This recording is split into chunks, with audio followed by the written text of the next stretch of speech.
Hi friends, இந்த வீடியோவில் என்ன பார்க்க போகிறோம்னு சொல்லி பார்த்தீங்கன்னா தமிழ்நாடு ரிலேட்டடான கரண்ட் அஃபேர்ஸ் ஃபாஸ்ட்டாக வந்து பார்க்க போகிறோம். ஏற்கனவே வந்து நம்ம பார்த்துருக்கோம். ஸோ ரீகேப் மாதிரி ஓகேவா. தமிழ்நாடு ஈரநிலங்கள் இயக்கம் பார்த்தோம் அப்படின்னா எங்கே தொடங்கியிருப்பாங்கன்னா வண்டலூர் அறிஞர் அண்ணா உயிரியல் பூங்கா, ஓட்டேரி ஏரி அங்கே தான் வந்து தொடங்கியிருப்பாங்க.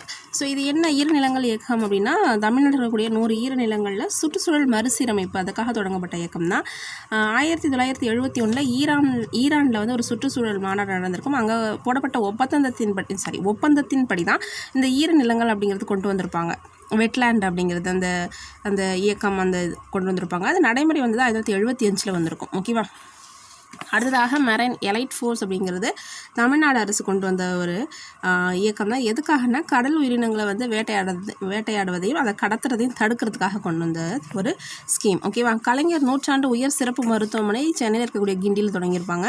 தமிழ்நாடு அகழாய்வுகள் பாருங்கள், புலிப்பட்டி மதுரை, இது வந்து எந்த மாவட்டம் அப்படின்னு சொல்லிட்டு கொடுத்துட்டு கேட்கலாம்.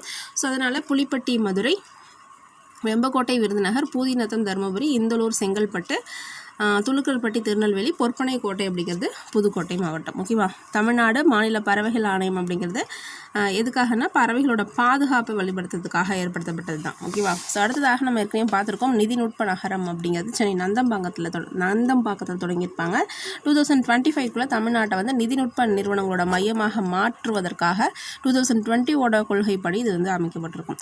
குழந்தை தொழிலாளர் இல்லா தமிழகம் அப்படின்னு சொல்லி பார்த்தோம் அப்படின்னா இலக்கு 2025. மற்ற இலக்குகள் பார்த்து வச்சுக்கோங்க. காசநோய் இல்லாத தமிழகம் அப்படிங்கிறது 2025 $1 trillion அப்படின்னா பொருளாதார இலக்கு நிர்ணயித்தது 2030. SDG இலக்கு 2030. ஓகேவா. கார்பன் சமன்பாட்டை எட்டுவதற்கான இலக்கு 2050. புதுப்பிக்கத்தக்க ஆற்றல் வந்து 93% வந்து புதுப்பிக்கத்தக்க ஆற்றலேருந்து மின்சாரத்தை பயன்படுத்தணும் அப்படிங்கிறதுக்கான இலக்கு 2050. ஓகேவா. ஸோ அடுத்ததாக பார்த்தீங்கன்னா நீதிபதி சத்யநாராயணன் அவர்கள் தலைமையில் ஒரு ஆணையம் வந்து அமைச்சிருப்பாங்க. உயர்நீதிமன்றம் அமைத்த ஒரு நபர் ஆணையம் இது எதுக்காக அப்படின்னா இந்த வேங்கை வயல் குடிநீரில் இந்த மலம் கலந்த தொடர்பாக விசாரிக்கிறதுக்காக உருவாக்கப்பட்ட ஆணையம் தான் இது. ஓகேவா.